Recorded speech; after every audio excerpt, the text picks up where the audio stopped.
Welcome to TV24 news. ముందుగా headlines చూద్దాం. అజారుద్దీన్కు మంత్రి పదవి ఇస్తే కిషన్ రెడ్డికి వచ్చిన ఇబ్బంది ఏంటి? హైదరాబాద్లో మూసీ రివర్ ఫ్రంట్ ఎందుకు ఉండకూడదో చెప్పాలని నిలదీత. నేను మొదట సెక్యులర్ భావాలు కలిగిన వ్యక్తిరన్న రేవంత్ రెడ్డి.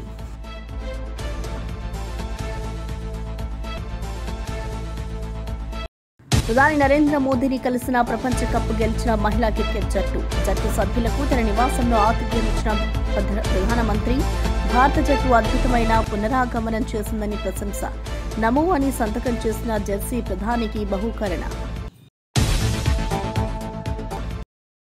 మేమెందుకు భయపడతామన్న కేటీఆర్. ఎలాంటి తప్పు చేయలేదని, అందుకే భయపడేదే లేదని వెల్లడి. కాంగ్రెస్ రాష్ట్రాల ఎన్నికలకు తెలంగాణ నుంచి డబ్బులు వెళ్తున్నాయని వ్యాఖ్య.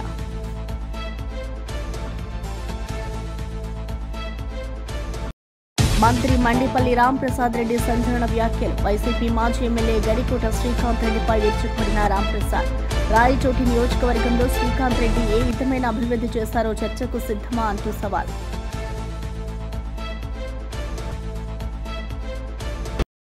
తుఫాను నష్టం, అవనిగడ్డ నియోజకవర్గ అభివృద్ధిపై డిప్యూటీ సీఎం పవన్ కళ్యాణ్ దిశానిర్దేశం. కృష్ణా నదిపై హై లెవెల్ వంతెనతో దీవుల్లోని గ్రామాలు అనుసంధానం. రాష్ట్ర ప్రభుత్వ నిధులతో పాటు శాసకీయ పథకం నిధుల మంజూరుకు నిర్ణయం.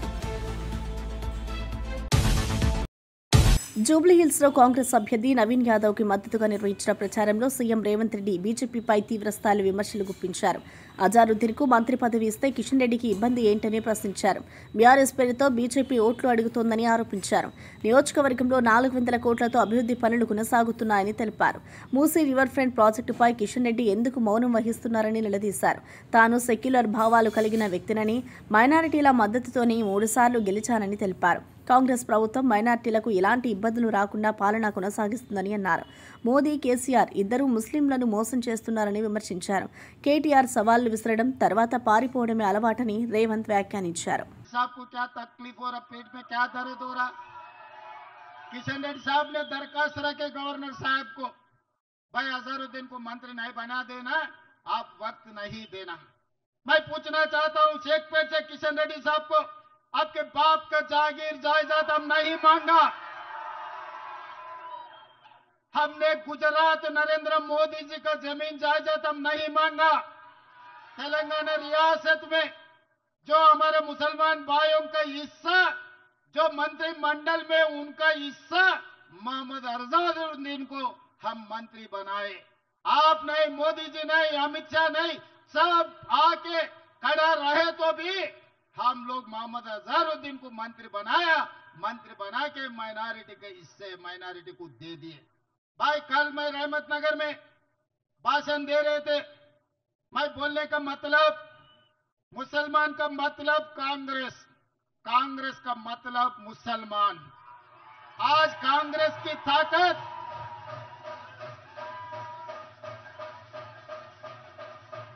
तेलंगाना सरकार की ताकत हमारे मुसलमान भाई बहनों. ये तेलंगाना सरकार के 2 आंखें, मुसलमान और हिंदू, हम ये दोनों के बीच में कभी फर्क नहीं देखा. फर्क नहीं देखने के लिए कोशिश भी हम नहीं करते. 20 महीने हम सरकार चलाए. यहाँ पर जितने भी नौजवान है, हमारे मुसलमान भाई बहने हैं, हमारे सरकार में कभी इतने भी फर्क दिखा है क्या? आप लोगों को अलग देखने के लिए कभी कोशिश की है क्या? मगर बीआरएस वाले ने भटकाने के लिए कोशिश कर रहे. పీజీఆర్ లాంటి పేదోళ్ల గుండె ధైర్యమన్న నేతను మాజీ సీఎం కేసీఆర్ అవమానించాడని తెలంగాణ సీఎం రేవంత్ రెడ్డి తీవ్రంగా విమర్శించారు. కాంగ్రెస్ అభ్యర్థి నవీన్ యాదవ్ కు మద్దతుగా జరిగిన ప్రచార సభలో మాట్లాడుతూ పీజీఆర్ కుటుంబాన్ని గేటు బయట నిలబెట్టిన కేసీఆర్ ఇప్పుడు బిల్లా రంగాలు గల్లీ తిరుగుతున్నారని ఎద్దేవా చేశారు. తెలంగాణలో పేదల హక్కుల కోసం పోరాడిన పీజీఆర్ను నిర్లక్ష్యం చేసిన కేసీఆర్ పాలనలో ఎవరికీ గౌరవం లేదని అన్నారు. కాంగ్రెస్ ప్రభుత్వం పేదల మనసు గెలిచిందని, ప్రజల ఆశలను నెరవేర్చే దిశగా ముందుకు వెళ్తుందని రేవంత్ గుడిసేసుకొని ఒక గూడు కట్టుకోవడానికి, వాళ్ళ గుండెల్లో ఒక ధైర్యాన్ని నింపడానికి పీజేఆర్ అనే ఒక టైగర్ ఈ హైదరాబాద్ నగరంలో ఉండేవాడు. ఆ పీజేఆర్ 2007 సంవత్సరంలో గుండె ఆగి మరణించినప్పుడు, గతంలో ఉమ్మడి రాష్ట్రంలో ఒక సాంప్రదాయం ఉండే, ఎవరైనా శాసనసభ్యులు అకాల మరణం చెందితే వారి కుటుంబాలకే ఏకగ్రీవం చేసే సాంప్రదాయం ఉండే. 2007 సంవత్సరంలో రాజకీయ ప్రత్యర్థి అయిన పీజేఆర్ తెలుగుదేశం పార్టీ మీద ఎన్ని పోరాటాలు చేసినా చంద్రబాబు నాయుడు గారు విజ్ఞత ప్రదర్శించి పీజేఆర్ కుటుంబానికి ఏకగ్రీవంగా చెయ్యడానికి ఆనాడు తెలుగుదేశం పార్టీ ఎన్నికల బరిలో అభ్యర్థిని నిలబెట్టలే. ఏ రాజకీయ పార్టీ కూడా చిన్న చితక పార్టీలే కాదు, స్వతంత్ర అభ్యర్థులు కూడా పీజేఆర్ మీద ఉన్న గౌరవంతో, పీజేఆర్ మీద ఉన్న అభిమానంతో ఎవరు ఎన్నికల్లో పోటీ చెయ్యలే. కానీ దురదృష్టవశాత్తు ఆనాడు పీజేఆర్ ని అవమానించడమే కాదు, వారి కుటుంబం ఇంటి దగ్గరికి వెళ్లి చంద్రశేఖరరావు గారిని కలవడానికి ప్రయత్నం చేస్తే గేటు ముందల ఎర్రటి ఎండలో 3 గంటలు పీజేఆర్ కుటుంబాన్ని సతీమణిని నించోబెట్టి అవమానించి కల్వకుంటనే వెనక్కి పంపించిన కల్వకుంట్ల చంద్రశేఖరరావు ఆ ఎన్నికల్లో పీజేఆర్ మీద పోటీ పెట్టాడు. కానీ ప్రజలు విఘ్నులు కాబట్టి ఆనాడు కేసీఆర్ ను బీఆర్ఎస్ పార్టీని బండకేసి కొట్టి బందబెట్టి పీజేఆర్ కుటుంబాన్ని ఆనాడు ఖైరతాబాద్ లో గెలిపించారు. మరి ఈరోజు మాగంటి గోపి మరణించిండు, వారి సతీమణిని సానుభూతితోని మీరు ఎన్నికల్లో గెలిపించండి అని బీఆర్ఎస్ కు సంబంధించిన బిల్లా రంగాలు మీ గల్లీ గల్లీ తిరుగుతున్నారు. మొన్న జరిగిన శాసనసభ ఎన్నికల్లో వాళ్ళ కారు పంచర్ అయి ఇవాళ కార్ఖానకు పోయి ఎక్కడిదక్కడ టైర్లు ట్యూబులు ఇప్పి రాళ్ల మీద నించోబెడితే ఈ రోజు బెంజు కారు దిగి ఈ రోజు ఆటోల మీ దగ్గర తిరుగుతున్నారు. 10 ఏళ్లు మున్సిపల్ మంత్రిగా, 10 ఏళ్లు ముఖ్యమంత్రిగా మీరొక్కసారి ఆలోచన చేయండి. 3 సార్లు ఈ జూబ్లీ హిల్స్ లో బీఆర్ఎస్ ఎమ్మెల్యేని గెలిపించారు. వన్డే ప్రపంచ కప్ గెలిచిన భారత మహిళా క్రికెట్ జట్టు సభ్యులను ప్రధాని నరేంద్ర మోదీ తన నివాసంలో ఆతిథ్యం ఇచ్చారు. ఈ సందర్భంగా జట్టు అద్భుతమైన పునరాగమనం సాధించిందని ప్రశంసించారు. వరుసగా 3 ఓటముల తర్వాత గెలుపు దిశగా పయనించడం గొప్ప విషయమని పేర్కొన్నారు. జట్టు కెప్టెన్ హర్మన్ ప్రీత్ కౌర్ సహా సభ్యులు ప్రపంచ కప్ విజయ విశేషాలను ప్రధానికి వివరించారు. మహిళా జట్టు నమో అని సంతకం చేసిన టీమిండియా జెర్సీని ప్రధానికి బహూకరించింది. 2017లో రన్నరప్గా నిలిచిన భారత జట్టు అప్పుడు మోదీని కలిసిందని గుర్తు చేశారు. మహిళా జట్టు కృషి, కట్టుబాటు దేశానికి గర్వకారణమని ప్రధాని తెలిపారు. అవనిగడ్డ నియోజకవర్గంలో తుఫాను నష్టాలు, అభివృద్ధి పనులపై డిప్యూటీ సీఎం పవన్ కళ్యాణ్ కీలక నిర్ణయాలు తీసుకున్నారు. కృష్ణా నదిపై హైలెవెల్ వంతెన నిర్మాణంతో దీవుల్లోని గ్రామాలను అనుసంధానించాలని ఆదేశించారు. రాష్ట్ర నిధులతో పాటు శాసకీయ పథకం కింద అదనపు నిధులు మంజూరు చేయాలని సూచించారు. అలాగే కేంద్ర సహకారంతో అవుట్ ఫాల్ స్లూయేజ్ల పునరుద్ధరణ పనులు చేపట్టాలని నిర్ణయించారు. ఈ పనులను నిర్ణీత కాల వ్యవధిలో పూర్తి చేయాలని అధికారులను ఆదేశించారు. తుఫాను ప్రభావిత గ్రామాల్లో పునరావాస చర్యలను వేగవంతం చేయాలని పవన్ కళ్యాణ్ దిశానిర్దేశం చేశారు. ప్రజల భద్రత, అభివృద్ధి తమ ప్రభుత్వ ప్రథమ కర్తవ్యమని స్పష్టం చేశారు. సీఎం రేవంత్ రెడ్డి ఓడిపోతున్నామనే నిరాశతో మాట్లాడుతున్నారని బీఆర్ఎస్ వర్కింగ్ ప్రెసిడెంట్ కేటీఆర్ విమర్శించారు. రేవంత్ పై వ్యక్తిగత దూషణలు చేయగలమని, కానీ తమ నాయకుడు కేసీఆర్ సూచనల మేరకు ఆచితూచి మాట్లాడుతున్నామని అన్నారు. హైదరాబాద్ అభివృద్ధిపై చర్చకు రావాలని రేవంత్ కు సవాల్ విసిరారు. 10 ఏళ్లలో బీఆర్ఎస్ చేసిన అభివృద్ధిని, కాంగ్రెస్ 2 ఏళ్ల పనిని ప్రజల ముందుంచుదామని అన్నారు. స్వచ్ఛ హైదరాబాద్ కింద నగరాన్ని 400 యూనిట్లుగా విభజించి ఐఏఎస్, ఐపీఎస్ అధికారుల పర్యవేక్షణలో భద్రతా కార్యక్రమం చేపట్టామని గుర్తు చేశారు. 2 ఏళ్లుగా కాంగ్రెస్ ఒక్క కొత్త ఆటో కూడా ఇవ్వలేదని ఆరోపించారు. ముస్లింలను కాంగ్రెస్ మోసం చేస్తుందని, వారు లేని పార్టీగా మారుతుందని కేటీఆర్ వ్యాఖ్యానించారు. మా పెద్దలు కేసీఆర్ గారు చేసిన ఒక సూచన, వారు చెప్పిన మాట ఏమంటే, పొరపాటున కూడా అట్లాంటి భాష మనం మాట్లాడాల్సిన అవసరం లేదు, అట్లాంటి వ్యక్తుల గురించి మనం ప్రస్తావన చేయాల్సిన అవసరం లేదు, మనం చేసింది చెప్తే చాలు అనే మాట వారు మాకు దిశానిర్దేశం చేస్తూ ఉంటారు ఎప్పుడు. నేను అందుకే రేవంత్ రెడ్డి గారు నేను అడుగుతా ఉన్నా సూటిగా, నువ్వు నన్ను బూతులు తిట్టినా, నువ్వు నన్ను వ్యక్తిగతంగా తూలనాడినా, మీరున్నది ముఖ్యమంత్రి పదవిలో కాబట్టి నేను మిమ్మల్ని గౌరవంగానే మాట్లాడుతా ఉన్నా. రేవంత్ రెడ్డి గారిని నేను సూటిగా అడుగుతా ఉన్నా, హైదరాబాద్ అభివృద్ధికి గత 10 ఏళ్లలో బీఆర్ఎస్ ఏం చేసిందో, గత 2 ఏళ్లలో నీ ప్రభుత్వం ఏం చేసిందో చర్చకు మీరు సిద్ధమా అని నేను అడుగుతా ఉన్నా. అట్లాగే మున్సిపల్ మంత్రిగా ఆనాడు కేసీఆర్ హైదరాబాద్లో ఈ శానిటేషన్ సమస్య అంటే చెత్త సమస్య పరిష్కారానికి కేసీఆర్ గారి నాయకత్వంలో స్వయంగా కేసీఆర్ గారు కూడా ఒక ఏరియా ఎంచుకొని ఆ ఏరియాకి తాను కూడా ముఖ్యమంత్రిగా బాధ్యత వహించి అట్లాగే ప్రతి ఐఏఎస్ అధికారిని ఐపీఎస్ అధికారిని కూడా హైదరాబాద్ 400 భాగాలుగా విభజించి ఒక్కొక్క యూనిట్ కి ఒక్కొక్క ఐఏఎస్ ఐపీఎస్ అధికారిని నియమించి మంత్రిని ఎమ్మెల్యేని ఎంపీని ఎమ్మెల్సీని అందరినీ బాధ్యులు చేసి తాను కూడా బాధ్యత తీసుకొని స్వచ్ఛ హైదరాబాద్ అనే కార్యక్రమానికి శ్రీకారం చుట్టి ఆనాడు వేల సంఖ్యలో స్వచ్ఛ ఆటోలు ప్రవేశపెట్టిన విషయం నీకు తెలియదా? నీ ప్రభుత్వం వచ్చినాక ఈ 2 ఏళ్లలో ఒక్కటంటే ఒకటి కొత్త ఆటో కనీసం ప్రవేశపెట్టినవా చెప్పగలుగుతావా? కేసీఆర్ గారి ప్రభుత్వంలో ఆనాడు 3000 మెట్రిక్ టన్నులు పర్ డే చెత్త సేకరణ చేస్తే మేము వచ్చినాడు తర్వాత మేము పెంచిన ఈ ఎఫిషియెంట్ కార్యక్రమం వల్ల అది 7,500 మెట్రిక్ టన్నుల సామర్థ్యానికి పెరిగింది. ప్రతిరోజు చెత్త కలెక్షన్ 3,000 నుంచి 7,500 టన్నులకు పెంచింది కేసీఆర్ ప్రభుత్వమా కాదా? అసలు నీ ప్రభుత్వం వచ్చినాక నువ్వు శానిటేషన్ మీద చేసింది ఏంది చెప్పే సత్తా నీకుందా అని అడుగుతా ఉన్నా. అట్లాగే మా ప్రభుత్వం ఉన్నప్పుడు కేసీఆర్ గారి నాయకత్వంలో స్వచ్ఛ సర్వేక్షణ అని కేంద్ర ప్రభుత్వం ఒక పథకం చేస్తుంది, ఒక సర్వే చేస్తుంది. స్వచ్ఛ సర్వేక్షణలో మా మున్సిపల్ డిపార్ట్మెంట్ ఆనాడు 34 అవార్డులు సాధించింది. బెస్ట్ మెట్రోగా హైదరాబాద్ అవార్డులు సాధించింది. 5 ఏళ్ల పాటు వరుసగా best quality of living in India ఉన్న నగరం ఏంది అని మెర్సర్ అనే సంస్థ సర్వే చేస్తే నంబర్ 1 సిటీగా హైదరాబాద్ వచ్చింది. ఈ అన్ని విషయాల్లో చర్చకు నువ్వు సిద్ధమా నేను అడుగుతా ఉన్నా. వైసీపీ మాజీ ఎమ్మెల్యే గడికోట శ్రీకాంత్ రెడ్డిపై మంత్రి మండిపల్లి రాంప్రసాద్ రెడ్డి తీవ్ర స్థాయిలో విరుచుకుపడ్డారు. రాయచోటి నియోజకవర్గంలో శ్రీకాంత్ ఏ అభివృద్ధి చేశారో ప్రజల ముందు వచ్చి చెప్పాలని సవాల్ విసిరారు. 15 సంవత్సరాల రాజకీయ జీవితం చెప్పుకుంటూ వచ్చిన శ్రీకాంత్లో 10 ఏళ్లు మాత్రమే అధికారంలో ఉన్నారని, ఆ సమయంలో ప్రజల కోసం చేసిన పనులు ఏమిటో వివరించాలని డిమాండ్ చేశారు.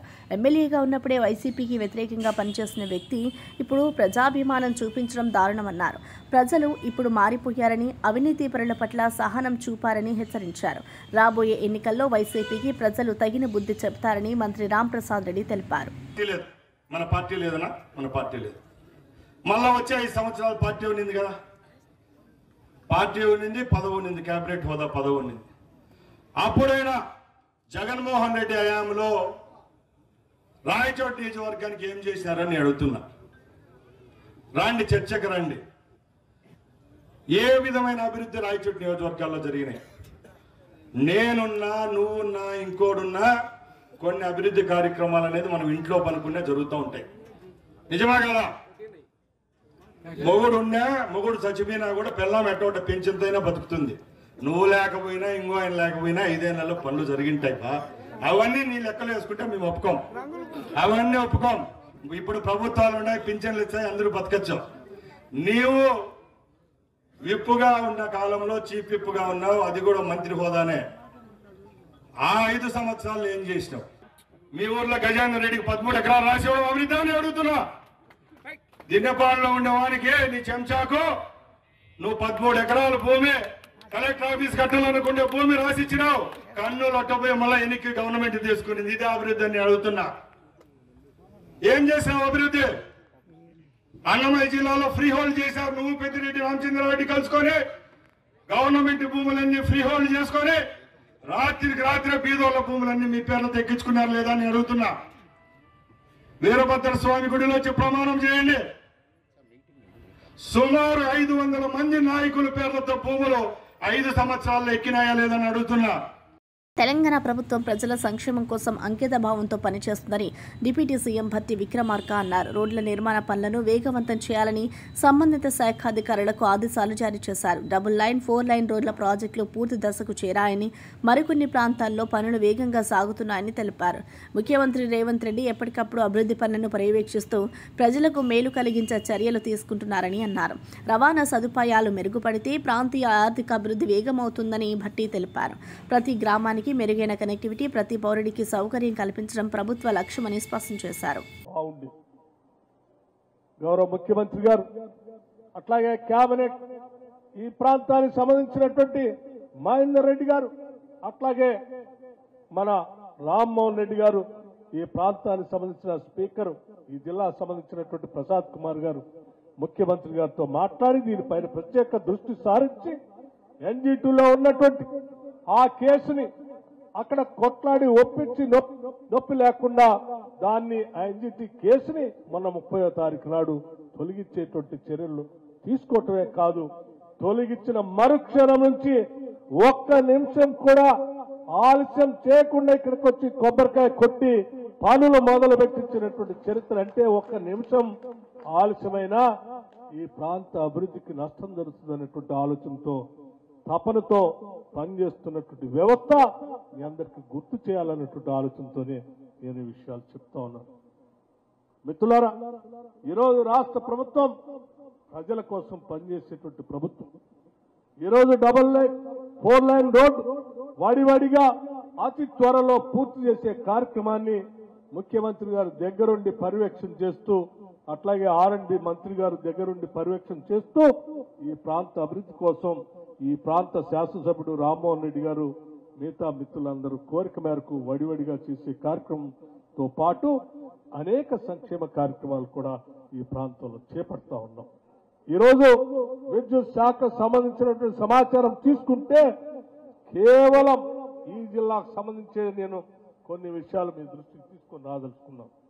వైఎస్ జగన్ పై ప్రజలు విసిగిపోయారని, త్వరలో ఆయన పాలనకు ముగింపు పలికే రోజులు దగ్గరలోనే ఉన్నాయని ఎమ్మెల్యే ఆదినారాయణ అన్నారు. జగన్ కుటుంబం అవినీతిలో మునిగిపోయిందని, ఆయన భార్య భారతిరెడ్డి 400 కోట్ల బంగారం కొనుగోలు చేస్తుందని సంచలన ఆరోపణలు చేశారు. జగన్ రాజ్యాంగాన్ని ఉల్లంఘించి తన భార్య పేరు మీద లావాదేవీలు జరిపారని విమర్శించారు. మా కూటమి పెరిగి పెరిగి పెరిగి అంతరిక్ష స్థాయి, అతనిది అధోగతి, తరిగి తరిగి తరిగి అంతరించిపోతుంది. పార్టీ డైరెక్ట్ సార్ కాబోతుంది. అది తెలుసుకోవాలి. అతను ఏం చేసినా పప్పులుగా మేము ప్రతి అంశాన్ని తూచా తప్పక పాటిస్తాం. అతన్ని తూ ఖ్యా అనేటట్టుగా చేస్తాం. అతని బతుకు గౌరవ చేస్తాం. కేసులో ఇరుక్కోబోతున్నాడు. మననే జోగి రమేష్ సిట్టు 2లో ఇరుక్కున్నాడు. తమ్ముడు కూడా సిట్టు 1 సీరియస్ గా ఉంది. ఇప్పటికే అరెస్ట్ అయినారు ఐఏఎస్ ధనంజయ రెడ్డి, అతనితో పాటు ఉండే బిఏ కృష్ణమోహన్ రెడ్డి, శ్రీధర్ రెడ్డి. అది సిట్టు 1 లిక్కర్ సిట్టు 1 ఇరుక్కున్నాడు. 400 కేజీల బంగారం అనేది ఈడీ మెయింటైన్ చేస్తుంది. మహాతల్లి భారతి గారు 400 కేజీలు, కేజీ ₹1 బంగారు. ధనదానికి అర్థం లేదు. నేను ఎప్పుడో చెప్పినా, జగన్ రెడ్డి అధికారంలో ఉన్నప్పుడే 2020లో అనంతపురం మీటింగ్లో, అయ్యా ఆయన యొక్క ఆలోచన ఎట్టున్నది ఆ రోజుల్లోనే, నేనే రాజు, నాదే రాజ్యం, నాదే రాజ్యాంగం, అదే భారతీయ రాజ్యాంగం అని, అదే భారతీయ రాజ్యాంగాన్ని తూచా తప్పకుండా అమలు చేస్తున్నాడు. మన సిగ్గుల పులివెందుల ఉప ఎన్నికలో 10% మాకు వచ్చిన ఓటు రాలే. టోటల్ ఓట్లలో అయితే 9%, 17% రావాలి. డివైడ్ రాకుండా చేసినాం. అదేదో మతలబు చేశామట. మేము మతలబు చేశాం. 11 నామినేషన్లు ఉన్నాయి. సిగ్గుండాలి కదా, అటకాయించాలి కదా. అదే పులివెందులలో ఒక్క నామినేషన్ లేకుండా చేసి చివరికి సర్పంచ్ ఎలక్షన్లో వార్డు మెంబర్ లేకుండా చేసినాడు. అతను మాట్లాడేదానికి హక్కే లేదు. ఆంధ్రప్రదేశ్లో అవినీతి ఆరోపణల నేపథ్యంలో ఏసీబీ అధికారులు భారీ స్థాయిలో సోదాలు నిర్వహించారు. రాష్ట్ర వ్యాప్తంగా 120 సబ్ రిజిస్ట్రార్ కార్యాలయాల్లో ఒకేసారి దాడులు చేపట్టారు. ఎన్టీఆర్ జిల్లా ఇబ్రహీంపట్నం, ప్రకాశం జిల్లా ఒంగోలు, విజయనగరం, భోగాపురం, సత్యసాయి జిల్లా చిలమత్తూరు, పల్నాడు జిల్లా నరసరావుపేటతో సహా పలు ప్రాంతాల్లో అధికారులు తనిఖీలు కొనసాగిస్తున్నారు. రిజిస్ట్రేషన్ ప్రక్రియలో లంచాలు, అక్రమ లావాదేవీలపై ఆధారాలు సేకరిస్తున్నట్లు సమాచారం. అవినీతి నిరోధక విభాగం ఈ దాడులతో ప్రభుత్వ కార్యాలయాల్లో క్రమశిక్షణ తీసుకురావడమే లక్ష్యమని అధికార వర్గాలు వెల్లడించాయి. సాధారణ ప్రజలకు పారదర్శక సేవలు అందించేందుకు ఈ తనిఖీలు కీలకమవుతాయని ఏసీబీ అధికారులు పేర్కొన్నారు.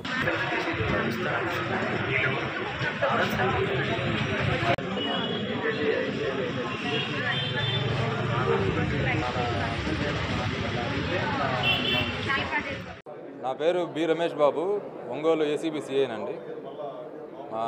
ఆంధ్రప్రదేశ్ ఏసీబీ డీజీ గారి ఉత్తర్వుల మేరకు, పై అధికారుల ఉత్తర్వుల మేరకు ఈరోజు ఇక్కడ సర్ప్రైజ్ చెక్ చేయడం జరుగుతుంది సబ్ రిజిస్ట్రార్ ఆఫీస్లో. ఇప్పుడు రికార్డులు ప్లస్ వాళ్ళ దగ్గర ఉన్న డబ్బులు ఇవన్నీ చెక్ చేస్తున్నాం, వెరిఫై చేస్తున్నాము. కింద పైనుంచి ఎవరో కిందకి ఒక 30,000 రూపాయలు విసిరేయడం జరిగింది. అవి కూడా రికవర్ చేశాము. మధ్యవర్తుల సమక్షంలో ఇవన్నీ జరుగుతూ ఉంటాయి. వెరిఫై చేస్తున్నాం, చెక్ చేస్తున్నాం. ఇంకా అంటే వాళ్ళ దగ్గర కొంతమంది దగ్గర డబ్బులు దొరికినాయి, అవి వాళ్ళు అకౌంట్లో మెన్షన్ చేశారా లేదా అవన్నీ చూస్తున్నాం. కొంతమంది సబ్ రిజిస్టర్లు కూడా లంచాలు తీసుకుంటున్నారని చెప్పి ప్రజలు అంటున్నారు. అది ఎవరు ఇచ్చినా కంప్లైంట్ ఇచ్చినా ఇప్పుడే తీసుకొని కేసు కడతాం వాళ్ళ మీద. ఇప్పుడు ఇక్కడే ఓపెన్గానే అడిగాం వాళ్ళని, ఎవరు ముందుకు రాలేదు. ఎవరిచ్చినా కంప్లైంట్ ఇచ్చినా వాళ్ళ మీద కేసు కడతాం, రిజిస్టర్ చేస్తాం. సీఎం రేవంత్ రెడ్డి ముస్లింలపై చేసిన వ్యాఖ్యలకు వెంటనే క్షమాపణలు చెప్పాలని బీఆర్ఎస్ ముస్లిం నేతలు డిమాండ్ చేశారు. లేకపోతే జూబ్లీహిల్స్ నియోజకవర్గంలో కాంగ్రెస్ ముస్లిం నేతలను తిరగనివ్వమని హెచ్చరించారు. ఈ ప్రభుత్వం ముస్లింల వ్యవహారాలను మూసివేస్తుందని ఆరోపించారు. రహమత్ నగర్లో కార్పొరేటర్ షఫీ హోటల్ సీజ్ ఘటనను ఉదాహరిస్తూ షఫీ ముస్లిం కాదా అని ప్రశ్నించారు. ముస్లింలు కాంగ్రెస్ ఉన్నందుకే ఉన్నారని రేవంత్ అన్న మాట అవమానకరమైంది అని విమర్శించారు. జూబ్లీహిల్స్లో ముస్లిం వ్యాపారులపై జరిగిన అన్యాయాలపై బీఆర్ఎస్ నేతలు తీవ్రంగా స్పందించారు. ప్రజాస్వామ్య విలువలను కాపాడేందుకు ముస్లిం సమాజం రేవంత్ వ్యాఖ్యలను తీవ్రంగా ఖండించిందని పేర్కొన్నారు.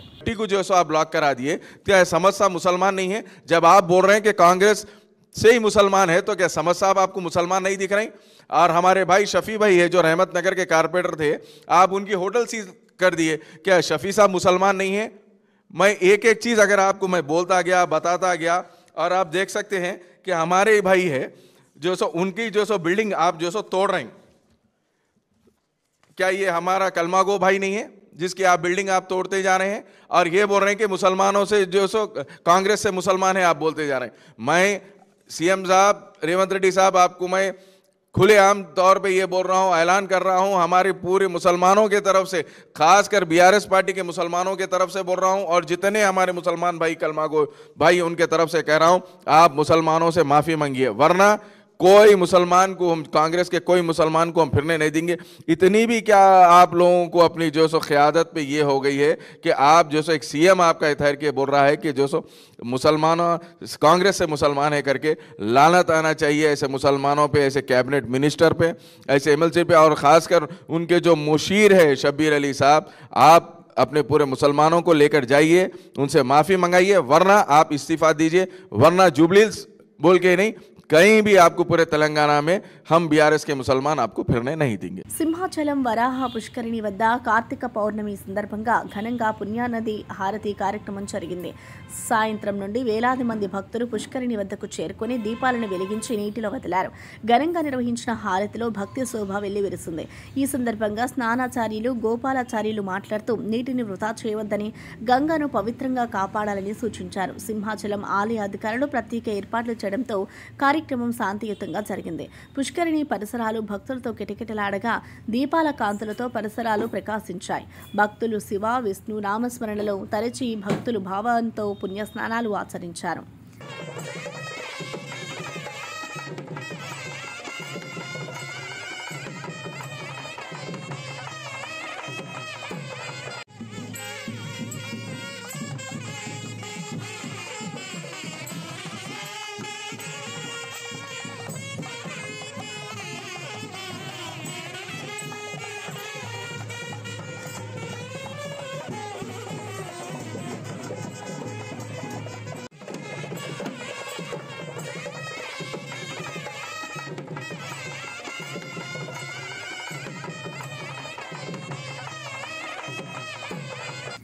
BJP MP Raghunandan Rao CM Revanth Reddy తీరుపై ఘాటుగా విరుచుకుపడ్డారు. కేసీఆర్ కుటుంబంపై అవినీతి ఆధారాలు ఉన్నాక గవర్నర్ అనుమతి ఎందుకు కోరుతున్నారని ఆయన ప్రశ్నించారు. గతంలో రేవంత్ రెడ్డిని అరెస్ట్ చేయడానికి ఎవరి అనుమతి తీసుకున్నారని గుర్తు చేశారు. జూబ్లీహిల్స్ ఎన్నికల ప్రచారంలో రేవంత్ చేసిన వ్యాఖ్యలపై స్పందించిన రఘునందన్ కేటీఆర్ అరెస్ట్ విషయంలో సీఎం ఆడలేక మధ్యలోడు అయిపోయాడు అన్నారు. కేటీఆర్ను అరెస్టు చేయకూడదని ఏఐసీసీ పెద్దలు సూచించడంతోనే ఆలస్యం చేస్తున్నారని ఆరోపించారు. కేటీఆర్ను ముందుగా రిమాండ్ చేసి కోర్టులో సాక్ష్యాలు సమర్పించాలి అని డిమాండ్ చేశారు. రేవంత్ రెడ్డి ప్రజలను మభ్యపెట్టే ప్రయత్నం చేస్తున్నారని తీవ్రంగా విమర్శించారు. అన్ని మాట్లాడిన తర్వాత అధికారంలోకి వచ్చిన తర్వాత ఈరోజు పనిచేయమంటే మీరు చెప్పిన టెలిఫోన్ ట్యాపింగ్లో ఏం జరుగుతుందో చూసినాం. రోజుకో సీరియల్ నడిపిరు 3 నెలలు టెలిఫోన్ ట్యాపింగ్లో వీళ్ళని తెస్తాం వాళ్ళని తెస్తాం, ఇక అరెస్ట్ చేస్తాం, రేప్ చేస్తాం, ఎల్లుండి ప్రభాకర్ రావుని చేస్తాం, అవతల ఎల్లుండి కేసీఆర్ని చేస్తామని ఊకదంపుడు ఉపన్యాసాలు ఇచ్చిర్రు తప్ప ఏం కాలేదు. అదేంటి అంటే ప్రభాకర్ రావు సుప్రీంకోర్టుకు పోయింది కాబట్టి ఏం చేస్తలేమో అంటారు. సుప్రీంకోర్టుకు పోయినటువంటి అనేక మంది ముద్దాయిల్ని ఇతర కేసులలో అరెస్ట్ చేసి తర్వాత పీటీ వారెంట్ కింద టెలిఫోన్ ట్యాపింగ్లో రిమాండ్ చేసింది ప్రభుత్వం. నిజంగా ప్రభుత్వానికి చిత్తశుద్ధి ఉంటే అధికారంలోకి వచ్చిన 22 నెలలు ఎందుకు టైం పాస్ చేసిరో ఒకసారి రేవంత్ రెడ్డి గారు చెప్పాలి. ఎవరు వద్దంటే ఆగిరు మీరు? ఈ రాహుల్ గాంధీ గారు మీ ఏఐసిసి నాయకత్వం సూచనల మేరకే టీఆర్ఎస్ పార్టీని మీరు అరెస్ట్ చేయలేదు, టీఆర్ఎస్ పార్టీ పెద్దల్ని మీరు అరెస్ట్ చేయలేదు తప్ప అక్కడ వేరే కారణాలు లేవు. ఎంత సిల్లిగా మాట్లాడతారు ముఖ్యమంత్రి గారు అంటే వారి స్థాయికి అది తగదు అని నేను చాలా స్పష్టంగా చెప్పదలుచుకున్నాను. మీరు పీసీ ఘోష్ కమిషన్ నివేదికని ఎన్డీఎస్ఏ నివేదిక రెండింటిని అసెంబ్లీలో పెట్టి చర్చించి అసెంబ్లీలో తీర్మానం చేసి సిబిఐకి పంపినమని ప్రకటించిన మరుక్షణమే మాజీ ముఖ్యమంత్రి చంద్రశేఖరరావు గారు, అప్పటి నీటిపారుదల శాఖ మంత్రి హరీష్ గారు, అప్పటి నీటిపారుదల శాఖకు సెక్రటరీగా పనిచేసినటువంటి శైలేంద్ర కుమార్ గారు, అప్పుడు సీఎంఓలో పనిచేసినటువంటి స్మితా సబర్వాల్ గారు, వీళ్ళంతా రాష్ట్ర సర్వోన్నత న్యాయస్థానం హైకోర్టుకు పోయినరు. కేసీఆర్ గారి పిటిషన్ మీద, హరీష్ రావు గారి పిటిషన్ మీద, శైలేంద్ర కుమార్ ఘోష్ గారి పిటిషన్ మీద సిబిఐ విచారణను ఆపండి అని చెప్పి రాష్ట్ర హైకోర్టు తీర్పు ఇచ్చింది. ఇంకొక 2 వారాల తర్వాత మీ అడ్వకేట్ జనరల్ తోటి కౌంటర్ వేయమని చెప్పింది. ఈయనదాకా అడ్వకేట్ జనరల్ తోటి మీరు కౌంటర్ వేయించలే. హైకోర్టులో కేసీఆర్, హరీష్, శైలేంద్ర కుమార్ ఘోష్, స్మితా సబర్వాల్ వేసిన రిట్ పిటిషన్లను డిస్మిస్ చేయించలేదు. కోర్టు స్టే ఇచ్చినాక సిబిఐ ఎందుకు అరెస్ట్ చేస్తలేదు? ఎలక్షన్ల లోపల అరెస్ట్ చేస్తారా అని అడుగుతున్నారు. అరే మీరు ప్రకాశం జిల్లా దర్శిపట్నంలో పలు పాల కేంద్రాలపై ఫుడ్ సేఫ్టీ అధికారులు ఆకస్మిక దాడులు చేశారు. సాధారణ తనిఖీల్లో భాగంగా పాలు ఉత్పత్తుల నుంచి శాంపిల్ సేకరించి వాటిని హైదరాబాద్ ల్యాబ్కు పరీక్షల కోసం పంపించారు. ఈ సందర్భంగా అధికారి శివతేజ మాట్లాడుతూ ల్యాబ్ రిపోర్టులు అందిన వెంటనే తగిన చర్యలు తీసుకుంటాం. పాల కల్తీ జరుగుతున్నట్లు సమాచారం వస్తే వెంటనే మాకు తెలియజేయాలి అని ప్రజలకు కోరారు. పాల ఉత్పత్తులలో మలినాలు కలపడం ఆరోగ్యానికి తీవ్రమైన ప్రమాదకరమని హెచ్చరించారు. దర్శిలో పలువురు వ్యాపారులు కల్తీపై ఆందోళన వ్యక్తం చేయగా అధికారులు తనిఖీలు కఠినతరం చేశారు.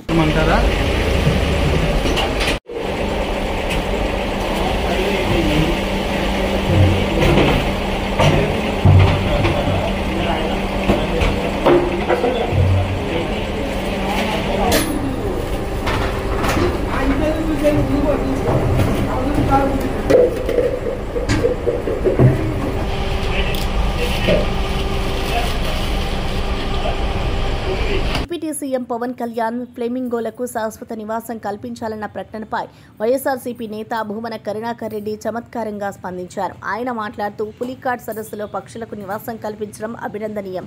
అదేవిధంగా గోదావరిలో వలస వెళ్లే పులస చేపలకు కూడా శాశ్వత నివాసం కల్పించండి అన్నారు. పవన్ పేరులోనే పవనం, కళ్యాణం రెండూ ఉన్నాయని వ్యాఖ్యానిస్తూ ఆయనను ప్రకృతి పరిరక్షకుడుగా అభినందించారు. కళ్యాణము రెండూ ఉన్నాయి. అంత గొప్ప పేరు, సార్థక నామధేయులు వారు. పవన్ కళ్యాణ్ గారు, మీరు ఎక్కడో సైబీరియా నుంచి వందల వేల సంవత్సరాలుగా పులికాట్ సరస్సుకు వచ్చేటువంటి ఆ ఫ్లెమింగో పక్షులకు మళ్ళీ తిరిగి సైబీరియాకు పోనివ్వకుండా ఆంధ్రప్రదేశ్లో ఎకో టూరిజాన్ని డెవలప్ చేయటం కోసమని ఆ పక్షులని శాశ్వతంగా ఇక్కడే ఉంచేంతగా మీ ఆలోచనల్ని నేను మనస్ఫూర్తిగా అభినందిస్తున్నా. ఈ సందర్భంగా మీకు నా ప్రత్యేకమైనటువంటి విన్నపం కూడా ఒకటి చేస్తున్నా. బంగాళాఖాతంలో సుదూర ప్రాంతాల నుంచి సరిగ్గా వందల వేల మైళ్ళ దూరం ప్రయాణించి గోదావరి వరదలప్పుడు గోదావరిలోకి వచ్చేటువంటి పులస చేపని కూడా మీరు శాశ్వతంగా గోదావరిలోనే ఉండేటట్టుగా స్థిర నివాసం ఏర్పరచుకునేటట్టుగా చేయవలసిందిగా మిమ్మల్ని కోరుకుంటున్నా. తద్వారా పిఠాపురం నియోజకవర్గంలో ఉన్నటువంటి ప్రజలతో సహా ఆంధ్ర రాష్ట్రంలో అందరికీ కూడా పులస చేప దొరికే విధంగా వెసులుబాటు కల్పించవలసిందిగా కోరుతున్నా. అలాగే ఏప్రిల్, మే నెలల్లో ఎండలు విపరీతంగా కానవచ్చేటువంటి పరిస్థితి మనకందరికీ కూడా తెలుసును. మీరు ఆ సమయాన శీతల వాయువులు పూర్తిగా మీ అధీనంలో ఉంచుకొని చల్లటి వాతావరణాన్ని కల్పించేటట్టుగా కూడా ప్రయత్నం చేయమని కూడా ఈ సందర్భంగా మిమ్మల్ని కోరుకుంటున్నాను. ఎందువల్లంటే మీరు వేల మైళ్ళ దూరం నుంచి వేల సంవత్సరాలుగా వస్తున్నటువంటి ఆ ఫ్లెమింగో పక్షులనే ఇక్కడ పెట్టేయాలా అనుకునేటువంటి స్థిర నివాసం ఏర్పరచాలా అన్నటువంటి మీ ఆలోచన యొక్క దార్శనికతను మెచ్చుకుంటూ ఇలాంటి పనులు కూడా మీరు చేయాలా అన్నటువంటి విషయాన్ని ఈ సందర్భంగా చెబుతూ ఇలాంటి మంచి పనులెన్నో మీరు చేయాలా, మీ జ్ఞాన తృష్ణను మీకున్నటువంటి ఈ అమోఘమైనటువంటి ప్రజ్ఞను చూసి దిమ్మ తిరిగిపోవాలని కోరుకుంటున్నాం. కేవీ బులెటిన్ విశేషాలు మరో బులెటిన్లో మళ్ళీ కలుద్దాం.